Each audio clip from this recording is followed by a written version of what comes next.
इसमें किसी प्रकार का भ्रमित होने का कोई प्रश्न उठता ही नहीं है। यदि हम पारंपरिक रूप से अगर हम पुराण का अध्ययन करें, यह स्कंद महापुराण का जो है अवंती खंड है। स्कंद महापुराण के जितने भी खंड है उसमें से जो अवंती खंड है, उस खंड में उज्जैनी के बारे में या उज्जैन का महत्व बताया गया है।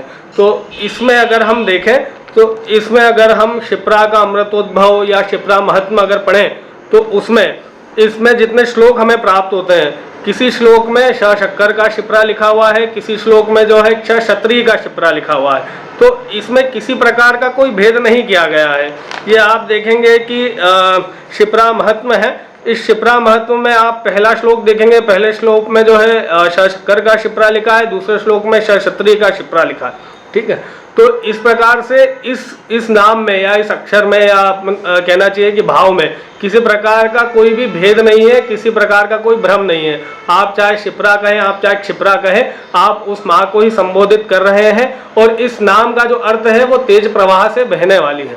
ठीक है, अगर हम इसका जो है शाब्दिक अर्थ पर जाएंगे तो तेज प्रवाह से बहने वाली इसको कहेंगे। और अगर हम साहित्यिक विषय पर जाएंगे, जैसे कालिदास आदि ने जो साहित्य लिखा है, उस साहित्य में उन्होंने शक्कर का क्षिप्रा का वर्णन किया है। लेकिन हम पुराण आदि का अगर विवेचन करेंगे तो उसमें शक्कर का क्षिप्रा और क्षत्रिय का क्षिप्रा दोनों ही हमें प्राप्त होता है। इसके अलावा घाट किनारे भी जो पोथी लेकर बैठते हैं जी, उसमें क्या वर्णन जी? अगर हम परंपरागत तीर्थ पुरोहितों की बात करें, जो कई पीढ़ियों से जो है यहाँ पर तीर्थ पुरोहित है, घाट पर बैठते हैं, उनके पास में पुराने उनके पूर्वजों की हस्तलिखित अगर हम कोई भी पुस्तक या कोई भी मंत्र आदि देखते हैं या कोई भी कर्म कराने की विधि देखते हैं, तो उसमें माँ क्षिप्रा का जो नाम लिखा है वो क्षत्रिय का क्षिप्रा से लिखा हुआ है।